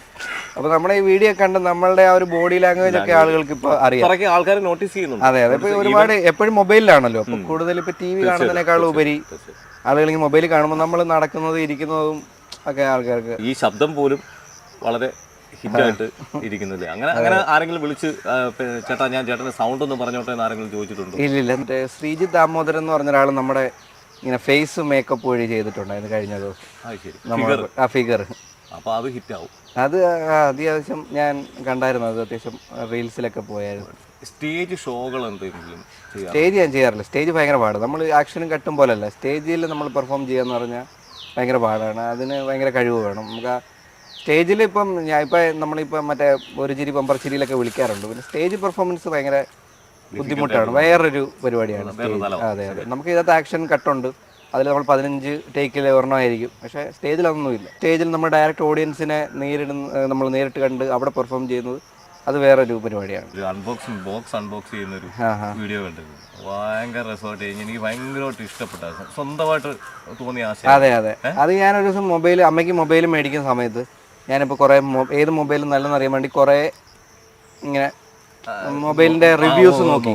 അപ്പോൾ അതിലേതോ ഒരു ചൈനീസ് മൊബൈലിൻ്റെ കവർ കണ്ടപ്പോൾ അത് ശവപ്പെട്ടിയുടെ പോലെ ഇരിക്കുക, അങ്ങനെ തോന്നിയതാണ് എനിക്ക്. അപ്പോൾ അൺബോക്സിങ് അങ്ങനെ ചെയ്യാമെന്ന് ചോദിച്ചു. അപ്പോൾ പിന്നെ അങ്ങനെ ഒരു പെട്ടി കാലനായിരിക്കും അൺബോക്സ് ചെയ്ത്, അങ്ങനെയാണ് അതിലോട്ട് പോയത്. അത് ഭയങ്കര നമുക്ക് അഭിപ്രായം കിട്ടിയ ഒരു വീഡിയോ ആണ്. ഇപ്പൊ അടുത്ത് തന്നെ ഈ കാലൻ ചെയ്ത് അമ്മ സൂപ്പർ ഹിറ്റ് ആയി മാറി. അതെ, അത് ഞാൻ പ്ലാൻ ചെയ്ത് എഴുതിക്കൊണ്ടിരുന്നപ്പോൾ അപ്പോൾ ഞാനപ്പോൾ ആലോചിച്ചു അമ്മയെ കാലനാക്കാം. ആദ്യമായിട്ട് അമ്മയെ നമുക്ക് ഇങ്ങനൊരു ഇത് ഏൽപ്പിക്കാമെന്ന് തോന്നിയത് അത് എങ്ങനെയാ അത് ഇപ്പൊ സാധാരണ ഒരു സ്ക്രിപ്റ്റ് എഴുതുമ്പോൾ പെട്ടെന്ന് നമുക്ക് അങ്ങനെ തോന്നാറില്ലല്ലോ, അല്ലെങ്കിൽ ഇത് നമുക്ക് വേറെ ആരെങ്കിലും കൊണ്ട് ചെയ്യിപ്പിക്കണം എന്നുള്ള ഒരു ആശയമല്ലേ നമ്മുടെ മനസ്സിൽ. ഇത് അമ്മയെ കൊണ്ട് ചെയ്യിപ്പിക്കാൻ ഇച്ചിരി കൺവീനിയന്റ് ആയതുകൊണ്ടും നമ്മൾക്ക് ഒരാൾ എപ്പോഴും അവൈലബിൾ ആയതുകൊണ്ടുമാണ്. സത്യം തുടക്കത്തിൽ അങ്ങനെയായിരുന്നു. അപ്പൊ തുടങ്ങുന്നത് വെച്ചാൽ നമ്മൾ കോവിഡ് സമയത്താണ്. അപ്പൊ നമുക്ക് ആ സമ്പൂർണ്ണ ലോക്ക്ഡൌൺ ഒക്കെ നമുക്ക് പുറത്തു പോയി ഷൂട്ട് ചെയ്യാൻ പറ്റില്ല. കൂടുതലും വീട്ടിൽ നമ്മളിവിടെ കുറച്ച് കൂട്ടുകാർ വെച്ചിട്ടായിരുന്നു. അപ്പം ഏറ്റവും അവൈലബിൾ ആയിട്ടുള്ള ആളുകൾ അമ്മ ഇവിടെ അപ്പുറം. ഇപ്പോഴും അങ്ങനെ നമ്മുടെ കൂട്ടുകാരൊക്കെ അടുത്തുള്ള ആളുകളാണ്. അങ്ങനെയാണ് അമ്മയിലേക്ക് പോയത്. പിന്നെ അമ്മയുടെ ഡെലിവറി കൊള്ളാന്ന് മനസ്സിലാക്കിയ ശേഷമാണ് ഒരു പ്രത്യേക സൗണ്ട്. അതെ പിന്നെ അതെ ആദ്യമൊക്കെ പിന്നെ അമ്മയ്ക്ക് പേടിയൊക്കെ ഉണ്ടായിരുന്നു. പിന്നെ ട്രാക്കിലായി. ഞാൻ അമ്മയുടെ ഇന്റർവ്യൂ എടുത്തപ്പോൾ അമ്മേനോട് അവന് ഒരു വള്ളി പുള്ളി ഇടാതെ ഈ സാധനം പറയണമെന്ന് പറഞ്ഞു. അത് നിർബന്ധമാണ്. അത് ഭയങ്കര വഴക്കാണ്. അവിടെ നമ്മൾ എഴുതി വെക്കുന്ന സാധനം കറക്റ്റ് ആയിട്ടായിരിക്കും. ഞാനത് പറഞ്ഞൊക്കെ നോക്കി ഞാൻ എഴുതി വെക്കുന്നത്. ആ മീറ്ററിനാണ് ആ തമാശ എഴുതി വെക്കുന്നത്. ആ മീറ്റർ അങ്ങോട്ടും ഇങ്ങോട്ടും മാറിയാൽ പിന്നെ തമാശ വർക്കാകത്തില്ല. അപ്പോൾ അതിന് വേണ്ടിയിട്ട് ഭയങ്കര ബഹളമാണ്. ലൊക്കേഷനിൽ വന്നാൽ എല്ലാവരും ഓടും. ഞാനും അമ്മയും കൂടെ വേറെ ആരോടും ഞാൻ വഴക്കിടാറില്ല. അമ്മയും ഞാനോടാണ് മെയിനായിട്ട് വഴക്കിടുന്നത്. വേറെ കൂടെ കുറെ ആർട്ടിസ്റ്റുകളുണ്ടല്ലോ. അതെ അവരെല്ലാം നമ്മളിത് പറയുമ്പോൾ തന്നെ അവർ പെട്ടെന്ന് ഗ്രാസ്പ് ചെയ്യും. അതെ സാറ്റിസ്ഫൈഡ് ആണോ? ഏതാ ഇപ്പൊ കൂടെ അഭിനയിക്കുന്ന ആൾക്കാർ ഏതെങ്കിലും ഒരാൾ അയ്യോ അവൻ പോരാന്ന് എന്നവരെ തോന്നിയിട്ടുണ്ടോ? ഇല്ലില്ല. കുറെ പരസ്യങ്ങൾക്കായി കുറെ പേര് ഇപ്പൊ സമീപിക്കുന്നുണ്ട്. അതെ അല്ലേ, സോഷ്യൽ മീഡിയ പരസ്യങ്ങൾക്കായി. അതെ അപ്പൊ അവര് പറയുമോ ഇത് സ്ക്രിപ്റ്റ് അതോ അത് ശ്രീകാന്ത്? അല്ല, സ്ക്രിപ്റ്റ് നമ്മൾ റെഡിയാക്കും. അപ്പൊ അവർ കൊണ്ടുവന്ന പൊതുവെ സ്ക്രിപ്റ്റുകൾ നമ്മൾ തന്നെ നമ്മുടെ ഓഡിയൻസ് അങ്ങനെ ആയതുകൊണ്ട് നമ്മുടെ സ്ക്രിപ്റ്റിലാണ് നമ്മൾ ഷൂട്ട് ചെയ്തെടുക്കുന്നത്. അവർ പറയുന്നത് എൻ്റെ ഒരു കടയുടെ പരസ്യം ചെയ്യുമ്പോൾ എന്ന് പറയുമ്പോൾ ശ്രീകാന്താണ്. അതെ, നമ്മൾ മെയിനായിട്ട് നമ്മൾ ഹ്യൂമറായിട്ടേ ചെയ്യാറുള്ളൂ. അതായത് ഈ കണ്ടുകൊണ്ടിരിക്കുന്നവരെ വെറുപ്പിക്കാത്ത രീതിയിൽ. അതായത് അവർ തമാശയെ കാണാനായിരിക്കുമല്ലോ നമ്മുടെ പേജ് ഫോളോ ചെയ്ത് വെച്ചേക്കുന്നത്. അപ്പോൾ അവരെ നിരാശപ്പെടുത്താത്ത രീതിയിലേ ചെയ്യത്തുള്ളൂ. അവർക്ക് തമാശകളൊക്കെ കാണും. ഞാനത് കണ്ട് എനിക്ക് ഏറ്റവും ഇഷ്ടപ്പെട്ട ഒരു പരസ്യം നമ്മുടെ KR മൊബൈൽസ് വന്നല്ലോ. EMI KR മൊബൈൽസ് അല്ലായിരുന്നു കേട്ടോ, അത് ഏതായിരുന്നു? ഗെറ്റ്മി എന്ന് പറഞ്ഞു. സോറി. അതിൽ EMI ഇടയ്ക്ക് വന്നിട്ട് ഈ അമ്മ ഇടയ്ക്ക് ഈ മോൻ്റെ ഒന്നുമില്ല. ഭയങ്കര. അതെ, ആ വീഡിയോ ഭയങ്കര ഇതായിരുന്നു. അതിനുശേഷം ഒരുപാട് പരസ്യങ്ങൾ വന്നായിരുന്നു. അതുപോലെ അതാണ് അവർ റെഫറൻസ് പറയുന്നത്. ഇതുപോലൊരു പരസ്യം വേണം. ഈ ഞാനിപ്പോ പറഞ്ഞ ആ പരസ്യമാണോ റെഫറൻസ്? അതെ അതിങ്ങനെ അതായിരുന്നു ആ സമയത്ത് പരസ്യങ്ങൾ ഒത്തിരി വന്നിട്ടുണ്ടായിരുന്നു. ഇതുപോലൊരു പരസ്യം ഞങ്ങൾക്ക് വേണം. അങ്ങനെ അതിനടുത്തുള്ള കടക്കാർ തന്നെ വരുമായിരുന്നു. അപ്പം ഞാൻ പിന്നെ അതൊരു എത്തിക്സ് ഇല്ലായ്മയല്ലേ. ആ കടയുടെ അവിടെ നിന്ന് മേടിക്കുമെന്ന് പറഞ്ഞിട്ട് 2 ദിവസം കഴിഞ്ഞിട്ട് ഇവിടുന്ന് മേടിക്കൂ. അപ്പം ഞാൻ ഒരു പ്രോഡക്റ്റ് അങ്ങനെ ചെയ്തത് പിന്നെ ചെയ്യാറില്ല. മൊബൈൽ ഷോപ്പ് കുറവായിരിക്കും. പിന്നെ അങ്ങനെ കുറച്ചാളത്തേക്ക് ചെയ്യാറില്ല. സൂപ്പർ മാർക്കറ്റുകൾ ചെയ്തിട്ടുണ്ടോ? സൂപ്പർ മാർക്കറ്റ് ചെയ്തിട്ടില്ല. വന്നിട്ടുണ്ട്. ഇത് എല്ലാം ഈ സ്വന്തമായിട്ട് ക്രിയേറ്റ് ചെയ്യുന്ന കാര്യങ്ങൾ, അല്ലാതെ നമ്മളെ ഹെൽപ്പ് ചെയ്യാനൊന്നും അല്ലെങ്കിൽ നമ്മളൊരു ആശയം വേറെ. എനിക്ക് നമുക്കൊരു ഞാൻ എഴുതിയാലും ഒരു തൃപ്തി വരുത്തുള്ളൂ. അതെ പ്രണയമുണ്ടോ? ഇല്ല. ഇല്ല, പ്രണയം ഇല്ല. പ്രണയം ചളിയോട് മാത്രം. പ്രവാസിയായിരുന്നു എന്ന് പറഞ്ഞു. എത്ര നാള് പ്രവാസ ജീവിതം? ഒരു 6 വർഷത്തോളം സൗദിയിലുണ്ട്. അല്ലേ, അതുകൊണ്ടാണ് മറ്റേ ആ യമൻ സ്കിറ്റ് കോമഡികളൊക്കെ വന്നത്. ഞങ്ങളുടെ കൂടെ യമനിലുള്ള ആളുകളുണ്ടായിരുന്നു, ജോലി ചെയ്യുന്നുണ്ടായിരുന്നു ഒരുപാട് പേര്. അത് ശരി. അപ്പൊ ആ പെട്ടെന്ന് അതെ, നമുക്ക് പെട്ടെന്ന് യമൻ എന്ന് കേൾക്കുമ്പോൾ അതല്ലേ ഓർമ്മ വരുന്നത്. കാലിനുമായിട്ട് ബന്ധപ്പെട്ട ഒരു രാജ്യം. പിന്നെ ആ യമനിൽ ഒമ്നി ഓടിക്കുമായിരുന്നു നമ്മൾ. ഗൾഫിലുള്ള ആളുകൾക്കൊക്കെ പെട്ടെന്ന് കണക്ട് ആവും. നമ്മളെപ്പോഴും യമനി എന്ന് പറയാറുണ്ട് അവിടെ. ഇപ്പൊ പിന്നെ യമൻ കുഴിമന്തി വന്നതുകൊണ്ട് യമൻ കുറച്ചുകൂടെ ഫെമിലിയർ ആയി. അതുകൊണ്ട് ആൾക്കാർക്ക് കൂടുതൽ മനസ്സിലാവും. ശ്രീകാന്ത്, അതുപോലെ അമ്മയുടെ ഇന്റർവ്യൂവിൽ അമ്മ പറഞ്ഞു ഒരു പ്രോഗ്രസ് കാർഡ് തിരുത്തിയൊരു കഥ പറഞ്ഞു. അത് എന്ത് ശരിക്കും അമ്മ പറഞ്ഞത് വെച്ചാൽ ഞാൻ ഒപ്പിട്ടുകൊണ്ട് കൊടുത്തു എന്നല്ലേ. അത് ആ കഥ അങ്ങനല്ല. ഞാനത് ഇവരുടെ പ്രേക്ഷകർക്ക് വേണ്ടി ആ സത്യം പറയാം. ശരിക്കും ആ പരീക്ഷയ്ക്ക് ഞാൻ 2 വിഷയം തോറ്റു. കണക്കും കെമിസ്ട്രി ആണെന്ന് തോന്നുന്നു. അപ്പം ഞാൻ എന്ത് ചെയ്തു, അത് ബ്ലേഡ് വെച്ച് ചുരണ്ടിയിട്ട് ജയിച്ചു. എന്നിട്ട് അതിവിടെ കൊണ്ടുവന്ന് ഒപ്പിടിച്ചു. ഒപ്പിട്ട് കഴിഞ്ഞ് ഞാനത് ബ്ലേഡ് വെച്ച് ചുരണ്ടിയിട്ട് പഴയതുപോലെ ആക്കിയിട്ട് അവിടെ കൊണ്ടുപോകും. അതാണ് സത്യത്തിൽ അതിന്റെ സത്യാവസ്ഥ. ആ സത്യം എന്നോടൊപ്പം അലിഞ്ഞു ചേരാനിരുന്നതായിരുന്നു. അതിപ്പോ പുറത്തായി. നമ്മുടെ ഇന്റർവ്യൂലാണ് ഈ ഒരു സംഭവം പുറത്തു വരുന്നത്. അതെ ഇതൊക്കെയായാലും കല്യാണം കഴിക്കണ്ടേ? കുറെ ഇന്റർവ്യൂകൾ പലരും ചോദിച്ചിട്ടുണ്ട്. ഞാൻ ഇനി ഇത് വീണ്ടും ചോദിക്കുന്ന ദേഷ്യവും തോന്നുന്നത്. കല്യാണം കഴിക്കണം എന്നാണ്. കുറച്ച് സമയം വേണം. കല്യാണം കഴിച്ചിട്ട് വേണം അമ്മയ്ക്ക് ഗാലറി. സിനിമയൊക്കെ എഴുതിയിട്ടേ ഉള്ളൂ. അങ്ങനെ ഒരു പ്ലാനുണ്ടോ? അങ്ങനെ എഴുതി, സിനിമ എഴുതി. ആണോ? അപ്പൊ അത് റെഡിയായോ? തുടങ്ങി? ഇല്ല, തുടങ്ങിയിട്ടുണ്ട്. അതിന് എഴുതി കഴിഞ്ഞൊക്കെ സിനിമ ഇറങ്ങിയിട്ട് വേണം കല്യാണം കഴിക്കാൻ. അപ്പൊ അടുത്ത് ഉണ്ടാവുമല്ലോ. അമ്മയ്ക്ക് ഗാലറിക്ക് പോകണ്ടാണ്, അതുകൊണ്ട് ചോദിച്ചു. അമ്മ എൻ്റെ സ്ക്രിപ്റ്റ് എഴുതിട്ട് അമ്മ IELTS എഴുതിട്ട് പോട്ടെ.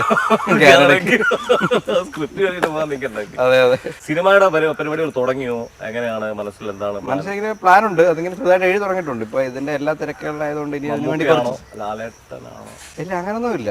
സ്വന്തമായിട്ട് അഭിനയിക്കാണോ? ഏതാ, അതും ഇല്ല. അത് വേറെ കുറച്ച് കാര്യങ്ങൾ, അതൊന്നും ആയിട്ട് ഞാൻ പറയാം. അതിങ്ങനെ ആവുന്നതേ ഉള്ളൂ. കോമഡി ആണോ? ആ, കോമഡി ആയിരിക്കും. അതെ അതെ. അതിനകത്തൊരു വേഷം ചെയ്തോണ്ട് ഞാൻ ഇല്ല, ഞാൻ അഭിനയിക്കുന്നില്ല അതിനകത്ത്. ഇല്ല, എന്തെങ്കിലും ചെയ്യുന്നത് നല്ലതല്ലേ? അതെ, അല്ല നമുക്ക് അതിനകത്ത് ശ്രീനിവാസൻ ചേട്ടനോട് ഒരു സ്വന്തമായിട്ടൊരു സാധനം. അല്ല, ആദ്യ പടമൊക്കെ നമ്മളെ ലൊക്കേഷനിലൊക്കെ നിന്ന് അതിന്റെ ഒരു പരിപാടികളൊക്കെ ഒന്ന് മനസ്സിലാക്കാൻ വേണ്ടിയിട്ടാണ്.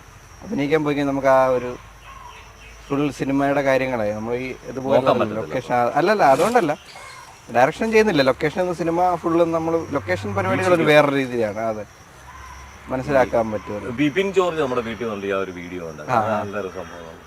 അതായത് നമ്മളൊരു ഇന്റർവ്യൂ, ഞാൻ അമ്മയെ ഇന്റർവ്യൂ ചെയ്തായിരുന്നു. അതിനകത്ത് ഈ അമ്മയ്ക്ക് ഇഷ്ടപ്പെട്ട ഇതായിരുന്നു ചോദിക്കുമ്പോൾ ഞാൻ ഞെട്ടിപ്പോയി. അമ്മ പെട്ടെന്ന് ബിപിൻ ജോർജ് എന്ന് പറഞ്ഞു. അത് അമ്മ നേരത്തെ എന്നോട് പറഞ്ഞിട്ടില്ലായിരുന്നു. അപ്പം അതിനകത്ത് പറഞ്ഞിട്ട് അത് പുള്ളിക്കാരൻ ആരോ അയച്ചു കൊടുത്ത്, അങ്ങനെ പുള്ളി കണ്ടിട്ട് എനിക്ക് വിളിച്ച് അന്ന് വീഡിയോ കോൾ ചെയ്തിട്ട് സംസാരിച്ചായിരുന്നു. നമ്മൾ ഒരു ദിവസം ഇങ്ങോട്ട് വരാമെന്ന് പറഞ്ഞായിരുന്നു. അപ്പം പുള്ളി നൂറിനായിട്ട് അവിടെ ഉദ്ഘാടനത്തിന് പെട്ടെന്ന് ഇവിടെ വന്നു. പക്ഷെ ഞാൻ ഇവിടെ ഇല്ലായിരുന്നു. അതെ അല്ലേ? അന്ന് പുള്ളി ചോദിച്ചറിഞ്ഞ് പുള്ളി ചോദിച്ചറിഞ്ഞു വന്നു. ഇവിടെ ആരും അറിഞ്ഞില്ല. പിന്നീട് എല്ലാവരും എന്നോട് ചോദിച്ചു എന്തോ പറയാഞ്ഞെന്നൊക്കെ. അതുപോലെ തന്നെ ഈ വീട്ടിലുള്ള പട്ടി, പൂച്ച ഇതിനൊക്കെ അഭിനയിപ്പിക്കാം. അതെ അതെ. ഇതൊക്കെ പെട്ടെന്ന് തോന്നുമ്പോൾ അന്നേരം ചെയ്യുന്നതാണോ? ചിലതൊക്കെ നേരത്തെ ഞാൻ പ്ലാൻ ചെയ്യും, ചിലതൊക്കെ പെട്ടെന്ന്. ഇപ്പോൾ നമുക്കങ്ങനെ ഇങ്ങനെ ലൊക്കേഷൻ ഒന്നുമില്ല, വെയിൽ അവിടെ ഇല്ല, അതാണ് ലൊക്കേഷൻ. ഇപ്പം ഇവിടെ വെയിൽ കൂടുമെങ്കിൽ ഇവിടുന്ന് മാറ്റി അവിടെ പോകും. അങ്ങനെയാണ്. അപ്പോൾ അവിടെ പട്ടി ഉണ്ടെങ്കിൽ പട്ടിയെ നമ്മൾ അങ്ങനെ അതൊക്കെ സ്പോട്ടിൽ ചെയ്യും. അതെ അതെ. വേറെ കാര്യം വെച്ചാല് ഈ ഒരു അണ്ടർവെയർ എപ്പോഴും കാണാം ഈ വീഡിയോയിൽ. ഈ ഒരെണ്ണയുള്ള അതുപോലത്തെ കുറെ ഉണ്ട്. അതുപോലത്തെ കുറെ ഉണ്ടെന്ന് പറയേണ്ടി വരും. അതുപോലെ 2-3 ഉണ്ട്. അത് സ്ഥിരം കമന്റ് വരാറുണ്ട്. അത് കൊടുക്കുന്നോ, അത് മ്യൂസിയത്തിൽ കൊണ്ടുവെക്കണമെന്നൊക്കെ പറഞ്ഞിട്ട്. അല്ല, അത് രസമല്ലേ? അത് രസകരമായിട്ട് കമന്റുകളാണ്. മോശം കമന്റുകൾ കുറെ വരത്തുള്ളൂ. ഇതൊക്കെ രസം. ആളുകൾ പറയുമ്പോൾ നമ്മളെക്കാൾ ഹ്യൂമർ സെൻസ് ഉള്ള ആളുകൾ അവിടെ കമന്റുകൾ ഇടും. അത് ചോദിക്കാനുള്ള കാര്യം എന്ന് വെച്ചാൽ സാധാരണ ഇപ്പൊ അങ്ങനെ ഒരു വീഡിയോ ചെയ്യുന്ന സമയത്ത് ഈ അണ്ടർവെയറിന്റെ കളറെങ്കിലും ഒന്ന് മാറ്റാറുണ്ട്. അതെ അതെ. ഇത് ഒരേ കളറാണ്. അത് മനഃപൂർവ്വം ഇടുന്നതാണോ? അതെ അതെ. നമ്മൾ പെട്ടെന്ന് വീട്ടിൽ നിൽക്കുമ്പോഴായിരിക്കും ഇതൊക്കെ ഷൂട്ട് ചെയ്യുന്നത്. തയ്പ്പിക്കുന്നതാണോ? ഏതാ? അല്ല, അത് ഞാനിവിടെ അമേരിക്കൻ ജംഗ്ഷനിൽ നിന്ന് മേടിച്ച ഒരേ കളർ ഓഫറിൽ മേടിച്ചത്. സ്ഥിരം ഞാൻ വീഡിയോ ഇടുമ്പോൾ കമന്റുകൾ വരാറുണ്ട്. അത് മറ്റേ ഓഫറിൽ മേടിച്ചതാ, 4 അങ്ങനത്തെ ഇല്ലേ, അത് വീട്ടിൽ ഇടാൻ വേണ്ടി. അപ്പൊ അതെല്ലാം ഒരേ കളറായി പോയി. ഹൈലൈറ്റ് ആണോ? അതെ അതെ. പിന്നെ സിനിമ അടുത്ത് ഇപ്പം ധ്യാൻ ശ്രീനിവാസൻ സ്ക്രിപ്റ്റും പുള്ളി നായകനാവുന്ന കോപ്പങ്കിൾ എന്ന് പറഞ്ഞ സിനിമയാണ് അഭിനയിച്ചത്. പിന്നെ അർജുന അശോകൻ നായകനാവുന്ന അൻപോട് കൺമണി എന്ന് ലിജു എന്ന് പറഞ്ഞ ആളെ ഡയറക്റ്റ് ചെയ്യുന്നത്. തമിഴ് പടമാണോ? അല്ലല്ല, മലയാളം പടം. അത് രണ്ടുമാണ് ഇപ്പം ഇനി ഇറങ്ങാനുള്ളത്. പിന്നെ കുറച്ച് പടങ്ങളൊക്കെ ഉണ്ട്. ഞാനും അമ്മയും കൂടെ ചെയ്യുന്നൊരു പടമുണ്ട്. അത് പിന്നെ അത് അനൗൺസ് ചെയ്തിട്ടില്ല, അതുകൊണ്ടാണ് പറയാത്തത്. റിലീസ് കുഴപ്പമില്ല, കോമഡിയാണ്. കോമഡി. മറ്റേ ധ്യാൻ ചേട്ടൻ്റെ പടം ഫുള്ള് കോമഡിയാണ്. മറ്റേത് കുറച്ചുകൂടെ ഇമോഷണൽ അങ്ങനെ ഒരു പരിപാടിയാണ്. അല്ല, സിനിമ ഞാൻ കുറച്ച് കോമഡി പരിപാടിയാണ്. വയസ്സ് തുറന്നു പറയുന്നുണ്ട്. ഇല്ലില്ല, 34 വയസ്സായി. അത്രേ ആയിട്ടുള്ളൂ. അത് അമ്മയുടെ കൂടെ പറയണേ, അത്ര ആയിട്ടുള്ളൂ. അമ്മയെ ഓർമ്മിപ്പിക്കണം. ഇങ്ങനെ ഒരു ആശയം മനസ്സിൽ വന്നിട്ടുണ്ട്. ഈ സോഷ്യൽ മീഡിയയിൽ നമുക്ക് ഇങ്ങനത്തെ ഒരു കാര്യങ്ങളൊക്കെ ചെയ്യാം എന്ന് തോന്നിയപ്പം ഇത്രത്തോളം ഹിറ്റ് ആകുമെന്ന് പ്രതീക്ഷിച്ചില്ല. ഇല്ല, തുടക്കത്തിലൊക്കെ അങ്ങനെയൊന്നും പ്രതീക്ഷിച്ചില്ല. എന്തെങ്കിലും ചെയ്യണമല്ലോ എന്ന് വെച്ചാൽ ചെയ്തു തുടങ്ങി. മൊബൈലിലൊക്കെ ആയിരുന്നു ആദ്യം ഭയങ്കര സ്ട്രഗിളിങ്. 4ാമത്തെ ദിവസം മൊബൈൽ വെള്ളത്തിൽ പോയി, കണ്ടത്തിന്റെ അവിടെ ഷൂട്ടിന് പോയപ്പോൾ. പിന്നെ മൂവി എടുത്തോണ്ട് വരുമായിരുന്നു. അന്ന് മൊബൈലിനകത്ത് കയറി ചെളിയാണ് ഞങ്ങളിപ്പം വീഡിയോ വഴി അടിച്ചുകൊണ്ടിരിക്കുന്നത്. അങ്ങനെ വീഡിയോ ഒക്കെ ചെയ്ത് കഴിഞ്ഞപ്പോൾ ഇവിടെ ഒരു വീട്ടിൽ നമ്മളൊരു ചേട്ടൻ്റെ വീട്ടിൽ പോയപ്പോൾ, അപ്പം ആ ചേട്ടൻ ഇങ്ങനെ വെച്ചിട്ട് ഈ മാമനെ അറിയാവോ എന്ന് ചോദിച്ചു. അപ്പോൾ പറഞ്ഞു ആ മൊബൈലിനകത്തുണ്ട്. അത് പറയും മോൻ എപ്പോഴും ചോദിക്കും ആ മാമന് തലയ്ക്ക് എന്തെങ്കിലും കുഴപ്പമുണ്ടോ ഇങ്ങനെ കാണിക്കായിരുന്നു. അപ്പം ഞാനതിങ്ങനെ ആലോചിച്ചാൽ അപ്പം എന്താണ് അങ്ങനെ പറഞ്ഞതെന്ന് പറഞ്ഞു. അത് ഒരുപാട് നാളിന് ശേഷം ഒരു ദിവസം ആ പയ്യനെന്തോ A+ കിട്ടി. അന്ന് പയ്യന് ഗിഫ്റ്റ് കൊടുക്കാൻ വേണ്ടി, അന്ന് കുറേ നാൾ കഴിഞ്ഞു, നമ്മളപ്പം കുറച്ച് പോപ്പുലറായി. അന്ന് ഞാൻ ഇത് കൊടുക്കാൻ വേണ്ടി ചെന്നു, മൊമെൻ്റോ കൊടുക്കാൻ വേണ്ടി എന്നെ അവർ ക്ഷണിച്ചു. മൊമെൻ്റോ കൊടുത്തിട്ട് ഞാനിങ്ങനെ പറഞ്ഞു, അപ്പം മോനെ മനസ്സിലായില്ലേ മാമിൻ്റെ തലയ്ക്ക് കുഴപ്പമൊന്നുമില്ല. അപ്പം പുള്ളിയോട് ചോദിച്ചു ഓർത്ത് വെച്ചേക്കാണ്. അവരങ്ങനെ പ്രതികാരദാഹിയായിട്ട് ഓർത്തൊന്നുമല്ല. അതുപോലെ തന്നെ ഈ കൂടെ നിൽക്കുന്ന ടീമുകൾ അവരെ കുറിച്ചൊന്ന് പറയാമോ? അവർ കൂടെ നിൽക്കുന്ന നമ്മുടെ അസിസ്റ്റന്റ് ഡയറക്ടറായിട്ടൊക്കെ വരുന്ന ഇവിടെ അടുത്തുള്ള ഒരു പയ്യനാണ്, ഹരൻ എന്നാണ് പേര്. സിനിമ ഫീൽഡിലുള്ള ആളാണ്? അല്ല, അവരുടെ അച്ഛൻ സിനിമ ഫീൽഡിലുള്ള, അവരുടെ അച്ഛൻ സിനിമയിൽ ഈ ക്രൈം യൂണിറ്റിലുള്ള, അവരുടെ യൂണിറ്റ് ഒക്കെ ഉള്ളത്. അങ്ങനെ നമ്മുടെ അടുത്തുള്ള പയ്യനാണ്. അങ്ങനെ വന്ന് ഇപ്പം നമ്മളോട് ഉണ്ട് ഫുൾ ടൈം. പിന്നെ സതീഷ് എന്ന് പറഞ്ഞ ആളാണ് നമ്മളിവിടെ തിലകൻ്റെ ഒക്കെ വേഷം ചെയ്യുന്നത്.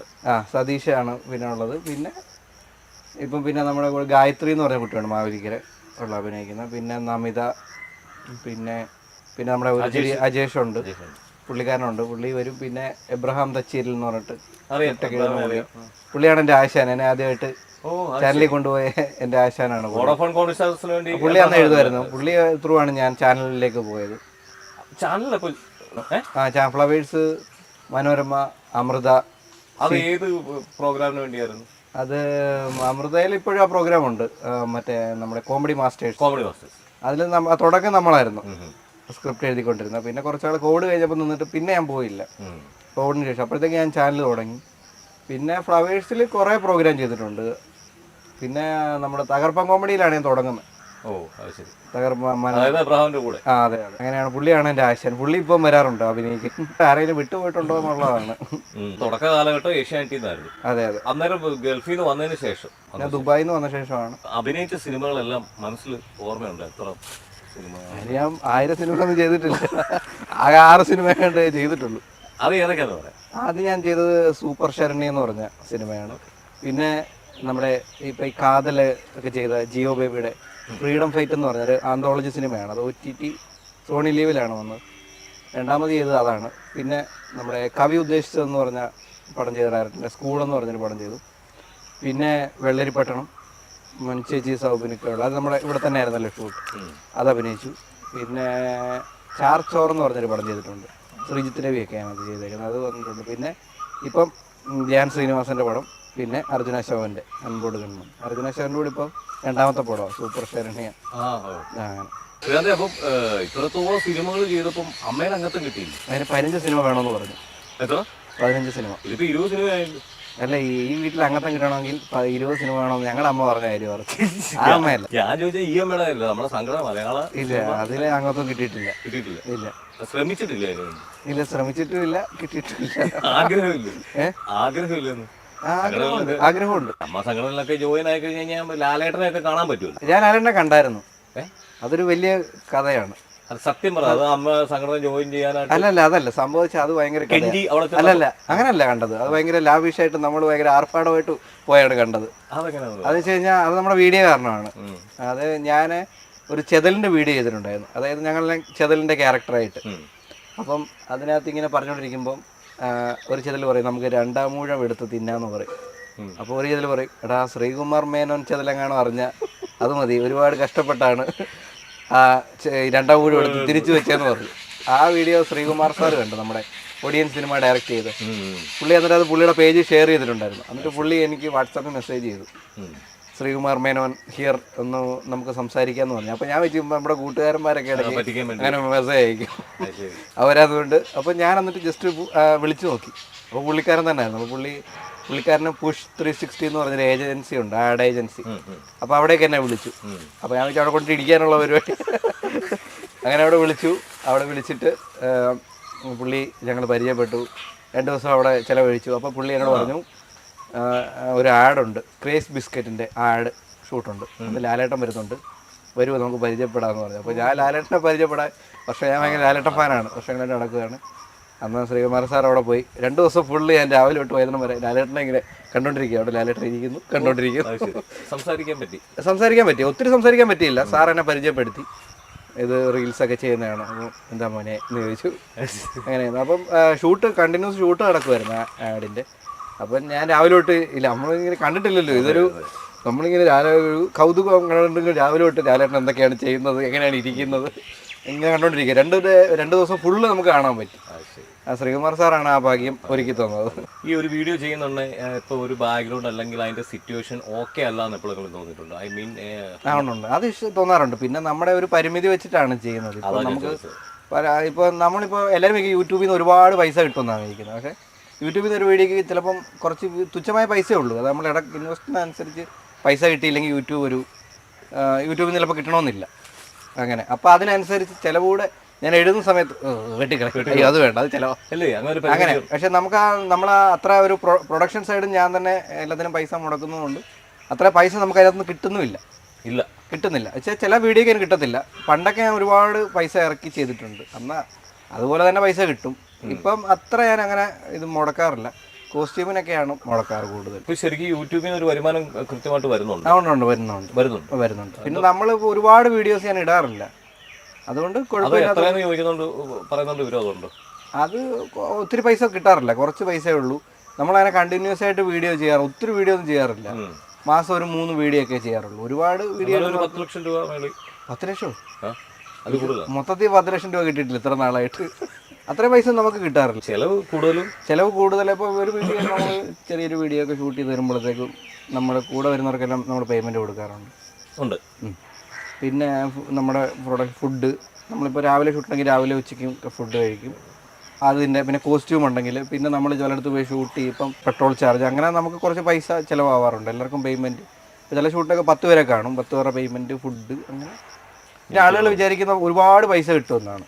ഞാൻ ഒരുപാട് പൈസ കിട്ടാറില്ല ഇതിനകത്ത്. ഞാൻ ഇത് ചോദിക്കാനുള്ള ഒരു കാര്യം എന്ന് വെച്ച് കഴിഞ്ഞാൽ നമ്മൾ പല ഷൂട്ടുകളും ഇപ്പോൾ നമ്മൾ ചെയ്യാൻ ചെല്ലുമ്പോൾ നമ്മളായിട്ട് കുറേ വീഡിയോ ക്രിയേഷൻ ഒക്കെ ചില സമയത്ത് നടത്തിയിട്ടുണ്ട്. അപ്പോൾ ടീമിലുള്ളവർ തന്നെ ചോദിച്ചാൽ ഇതൊക്കെയാണോടാ ഇട്ടോടെ, നാണം ഉണ്ടോടാ, ഇതാണോ ഒരു ഒരു പ്രൊഫഷണലിസം വേണ്ട ഒരു കാര്യം. പക്ഷേ ശ്രീകാരനെ സംബന്ധിച്ചിടത്തോളം ഞാൻ അങ്ങനെ ഒരു സംഭവം കണ്ടിട്ടില്ല.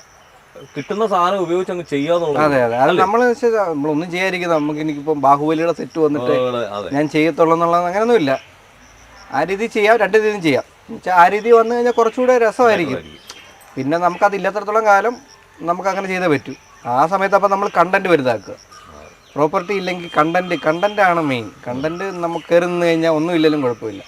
നമ്മളൊരു കമ്പ് പിടിച്ചോണ്ട് വന്നാലും കാലനാവും. കണ്ടന്റ് നമ്മൾ എന്തോ പറയുന്നെന്നുള്ളത്. പിന്നെ പ്രോപ്പർട്ടി വരുമ്പോൾ അത് കുറച്ചുകൂടെ മെച്ചപ്പെടും. അങ്ങനെ ഉള്ളൂ. അതാ എനിക്ക് തോന്നിയെന്ന് പറഞ്ഞാൽ നമ്മുടെ കാരിക്കേച്ചർ. അതെ. ഇപ്പൊ 3-4 വര വെച്ച് കഴിയുമ്പോൾ കരുണാകരൻ സാറാകാറുണ്ട്. അതെ. പറഞ്ഞ പോലെ പിണറായി സാറാകാറുണ്ട്. 3-4 വരകളല്ലേ ഉള്ളൂ. അതുപോലെ ഒരു ക്രിയേഷനായിട്ടാണ് എനിക്ക് തോന്നുന്നത്. പിന്നെ നമ്മൾ ഒരുപാട് പൈസ മുടക്കിയിട്ടും നമ്മുടെ കണ്ടന്റ് കോൺസെൻട്രേറ്റ് ചെയ്തില്ലെങ്കിലും അത് പാളിപ്പോവും. നമ്മളിപ്പോൾ എത്ര പൈസ മുടക്കിയിട്ട് ഭയങ്കര സെറ്റൊക്കെ എടുത്ത് ഇപ്പോൾ ഭയങ്കര യൂണിറ്റൊക്കെ വിളിച്ച് നമ്മൾ ഷൂട്ട് ചെയ്യുന്ന സാധനത്തിൽ കണ്ടന്റ് ചിലർ ശ്രദ്ധിക്കാതെ അങ്ങനെ ഞാൻ യൂട്യൂബിൽ കണ്ടിട്ടുണ്ട്. ഭയങ്കര പൈസ മുടക്കിയിട്ട് ഭയങ്കരമായിട്ട് നമ്മളോട് സുഹൃത്തുക്കളൊക്കെ ചെയ്തിട്ട് എന്നോട് പറഞ്ഞിട്ടുണ്ട് 3 ലക്ഷം രൂപ നഷ്ടമായിപ്പോയി വെബ് സീരീസൊക്കെ ചെയ്തിട്ട്. അവർ കണ്ടന്റ് കോൺസെൻട്രേറ്റ് ചെയ്യാതെ ഈ നമ്മൾ ഭയങ്കര ക്യാമറ വേണമെന്നല്ല ഞാൻ പറഞ്ഞത്. കണ്ടന്റ് കുറച്ചുകൂടെ കണ്ടന്റ് ആയിരിക്കണം എപ്പോഴും മുകളിൽ നിൽക്കുന്നത്. അതെ. അതുണ്ടെങ്കിൽ നമുക്ക് ബലമാണ്. ബാക്കി അതിന്റെ മേളിൽ പോകും. അതെ, സെക്കൻഡറി ആയിട്ട്. ഏതെങ്കിലും ഒരു പ്രോഗ്രാമിനായിട്ട് വെളിയിൽ എന്തെങ്കിലും വിളിയോ അങ്ങനെ കാര്യങ്ങളോ വല്ലതും വന്നിട്ടുണ്ട്? ഗൾഫ് ഷോകൾക്ക് വിളിക്കാറുണ്ട്. പിന്നെ നമ്മൾ ഈ പരിപാടിയും സിനിമ പരിപാടികളായിട്ട് നിൽക്കുന്നതുകൊണ്ട് പോകാനുള്ളൊരു ബുദ്ധിമുട്ടുണ്ട്. ഇപ്പം പോയിട്ട് വരുന്നില്ല അങ്ങനത്തെ. അതുകൊണ്ട് ഞാൻ ചിലതൊക്കെ അങ്ങ് ഒഴിവാക്കിയിട്ടുണ്ട്. വന്ന സമയത്തൊക്കെ എന്തെങ്കിലും സിനിമ പരിപാടികളുണ്ടായിരുന്നു. ഈ ഇടയ്ക്ക് ഒരു ഷോയ്ക്ക് വിളിച്ചിട്ടുണ്ട്. അന്ന് ആ സിനിമയുടെ ഷൂട്ടായിരുന്നു, അപ്പോൾ പോകാൻ പറ്റിയില്ല. വേറെ അന്ന് വിളിച്ചപ്പോഴും അതിന് 2 ദിവസം കഴിഞ്ഞിട്ട് അവരൊരു പടത്തിൻ്റെ ഷൂട്ടുണ്ടായിരുന്നു. അപ്പം നമുക്ക് പോയിട്ട് വരുന്നതിൻ്റെ ബുദ്ധിമുട്ട്. ആ സിനിമയ്ക്ക് നമ്മൾ നേരത്തെ ഏറ്റുപോയത് കൊണ്ടും വിളികൾ വരുന്നുണ്ട്.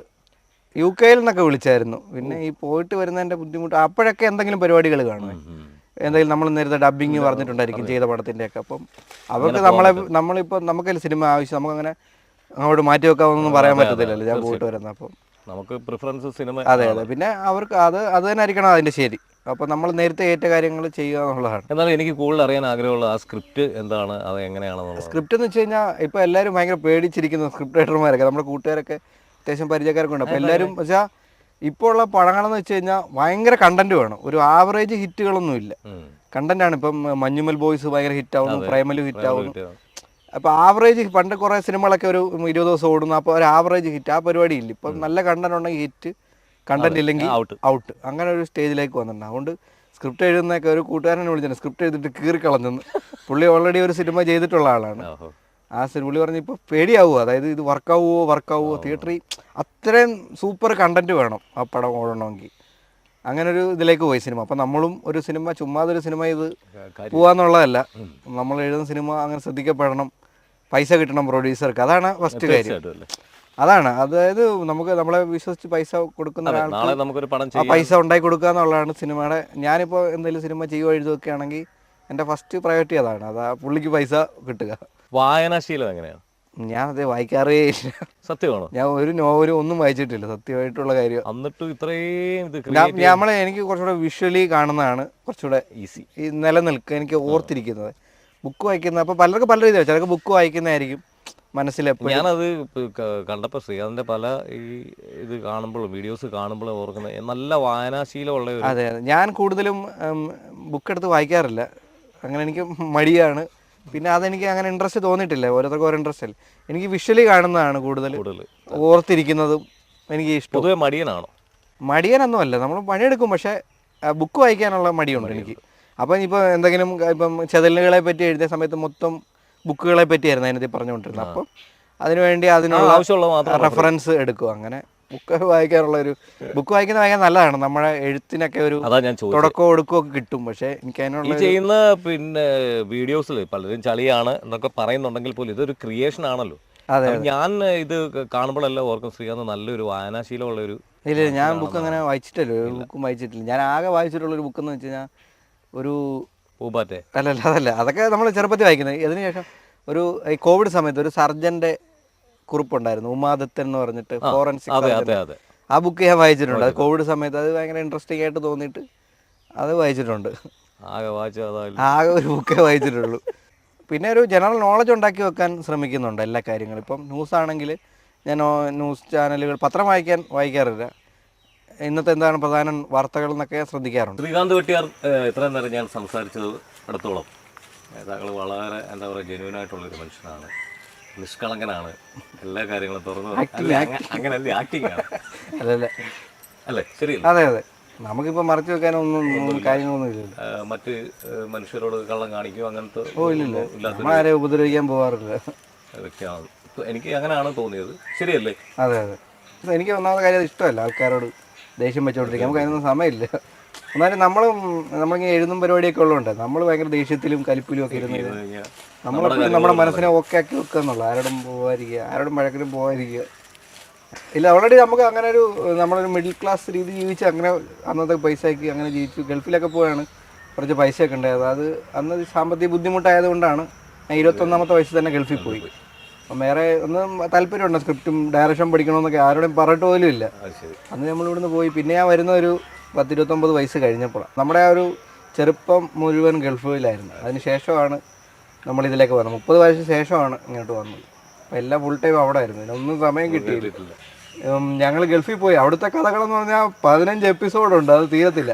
അപ്പോൾ ഞങ്ങൾ ആദ്യം ഗൾഫിൽ പോയി കഴിഞ്ഞപ്പോഴത്തേക്ക് ഞാൻ 21 വയസ്സിലാണ് പോകുന്നത്. അപ്പം നമ്മളെ സംബന്ധിച്ച് ഗൾഫ് എന്ന് പറഞ്ഞാൽ ഭയങ്കര കെട്ടിടങ്ങളും, അന്ന് ഈ സോഷ്യൽ മീഡിയ ഒന്നും ആക്റ്റീവ് അല്ല, അത്ര യൂട്യൂബ് ഒന്നും അത്ര ആക്റ്റീവ് അല്ലാത്ത സമയത്താണ് ഞാൻ പോകുന്നത്. അപ്പം നമ്മുടെ കൂട്ടുകാരോടൊക്കെ പറഞ്ഞിട്ട് ഞാൻ അവിടുന്ന് പോയി ഗൾഫിലിറങ്ങി. അപ്പോൾ നമുക്കിതിനെപ്പറ്റി പരിചയമൊന്നുമില്ലല്ലോ, എയർപോർട്ടിലൊന്നും പോയിട്ട് ആൾക്കാരെ കൊണ്ടുവിടാൻ പോയിട്ടുള്ളൂ. അങ്ങനെ എത്തി. അവിടെ ചെന്നപ്പോൾ അതൊരു അത്ര സുഖമില്ലാത്ത കമ്പനിയായിരുന്നു. അപ്പം ഞങ്ങളെ കൊണ്ടുപോയിട്ടേക്കുക 2 മാസമായിട്ടും പണിയുമില്ല, അവിടുത്തെ ID ഇല്ല, അങ്ങനെ കിടക്കുക. അങ്ങനെ 2 മാസം കഴിഞ്ഞിട്ട് ഈ സാധനം കിട്ടി. പിന്നെ കുറേ നാൾ കൂലിപ്പണിയായിരുന്നു അവിടെ. അതിവിടെ ആർക്കും അറിയത്തില്ലായിരുന്നു. അങ്ങനെ കൂലിപ്പണിയൊക്കെ ആയിരുന്നു. പിന്നെ പൈസ കറക്റ്റായിട്ട് തരത്തില്ല. നമ്മളവിടെ കൊണ്ടിട്ടിട്ട് ഇവർ നമ്മളെ അങ്ങ് ചൂഷണം ചെയ്ത് കളയും. 4 മാസത്തെ പൈസ കൊടുക്കുക. എത്ര പേർക്ക് അങ്ങനെ പൈസ കൊടുക്കാനുണ്ടെന്ന് അറിയാം. ഗൾഫിൽ ഇപ്പോഴും ഇഷ്ടംപോലെ പേര് അങ്ങനെ പെട്ട് കിടക്കുന്നുണ്ട്. അതൊക്കെയാണ് അവിടുത്തെ രസങ്ങൾ. അപ്പോൾ അവിടെ പറ്റിച്ചിട്ടുള്ളത് കൂടുതലും മലയാളികളായിരുന്നു. അറബികളൊന്നും നമ്മളെ പറ്റിച്ചിട്ടില്ല. കൂടുതലും പണി കിട്ടിയിട്ടുള്ള മലയാളികളുടെ ഭാഗത്ത്. അതെ, എല്ലാവരും അങ്ങനെയാണെന്നല്ല ഞാൻ പറയുന്നത്. പക്ഷെ നമുക്ക് പണി കിട്ടിയിട്ടുള്ള എല്ലാം മലയാളികളുടെ അടുത്ത് അങ്ങനെ പറ്റിക്കപ്പെട്ടിട്ടേ ഉള്ളൂ. പൈസ കിട്ടാതെ വന്നിട്ടുണ്ട്. നമ്മൾ കഷ്ടപ്പെട്ട് പണിയെടുക്കുകയും ചെയ്യും. ഇങ്ങനെ ഒരു 3 മാസത്തെ പെൻഡിങ് ആവും, 4 മാസത്തെ പെൻഡിങ് ആവും. അങ്ങനെ നാട്ടിൽ വന്നപ്പോൾ അങ്ങനെ 2-3 മാസത്തെ കിട്ടാനുണ്ടായിരുന്നു. അങ്ങനെയാണ് തിരിച്ച് നാട്ടിൽ വന്ന പണിയൊക്കെ പോയി. ഇത് ഞങ്ങളുടെ വെബ് സീരീസിലേക്ക് അവസാനമായിട്ട് ഞാൻ സെലക്ട് ചെയ്ത ആർട്ടിസ്റ്റാണ്. പേര് ഷീബ. ഓഡീഷൻ ഉണ്ടായിരുന്നു. മാങ്കാങ്കുഴി ചന്തയുടെ പുറകെ വെച്ചായിരുന്നു ഓഡീഷൻ. അവിടെ ഇരുന്ന് ഇങ്ങനെ മീൻ തിന്നുന്ന കണ്ടു. അപ്പം തന്നെ എനിക്ക് മനസ്സിലായി നല്ല ടൈമിംഗ് ഉള്ള ആർട്ടിസ്റ്റാണ്. അപ്പം തന്നെ ഇതിനെ സെലക്ട് ചെയ്തു. അതെ, ഒരു പട്ടി അതിവിടെ ഉണ്ട്. അതിനെ അഴിച്ചു വിട്ടാൽ നിങ്ങൾ ഈ മരത്തെ തൂങ്ങി കിടന്ന് ഇന്റർവ്യൂ എടുക്കുന്നത്. അതുകൊണ്ടാണ് അതിനെ അഴിക്കണോ? അതിന്റെ പേര് ഷിബു, ഇതിന്റെ പേര് ഷീബ. രണ്ടും ബ്ലാക്കി ആണല്ലേ? അതെ അതെ. അപ്പോൾ ശ്രീകാന്ത് വെട്ടിയാർ കണ്ടിടത്തോളം പരിചയപ്പെട്ടിടത്തോളം നിങ്ങൾ വളരെ ഒരു നിഷ്കളങ്കനാണ്, വളരെ സത്യസന്ധനാണ്. ഒരുപാട് ഉയരങ്ങളിൽ എത്തിപ്പെടട്ടെ എന്ന് ആശംസിക്കുന്നു. എല്ലാവിധ ഒരുപാട് സന്തോഷമുണ്ട്. ഓക്കെ, നമ്മളുടെ മീഡിയ ഗ്രാഫിക്സ് ടി വിക്ക് വേണ്ടി താങ്കളുടെ വിലപ്പെട്ട സമയം ചെലവഴിച്ചതിന് ഒരുപാട് നന്ദി. അതുപോലെ തന്നെ എൻ്റെ ഭാഗത്തുനിന്നല്ല, ഞങ്ങൾ പ്രേക്ഷകരുടെ ഭാഗത്തു നിന്നുള്ള ഹൃദയം നിറഞ്ഞ നന്ദി അറിയിച്ചു കൊടുക്കുന്നു. എല്ലാവിധ ഉയരങ്ങളിലേക്കും എത്തിപ്പെടട്ടെ എന്ന് ആശംസിക്കുകയാണ്. ലോകം മുഴുവനും അറിയപ്പെടണം കേട്ടോ. ഇനിയുള്ള എഴുത്തുകൾ മൊത്തം അങ്ങനെ ആയിരിക്കണം, പൊളിക്കണം നമുക്ക്. Okay, thank you. ഇത്ര നേരം ഞങ്ങളോട് ചെലവഴിച്ച മീഡിയ ഗ്രാഫിക്സ് ടി വിക്ക് എൻ്റെ എല്ലാവിധ സന്തോഷങ്ങളും അറിയിക്കുകയാണ്. Thank you. Media graphics T V YouTube channel, കലയും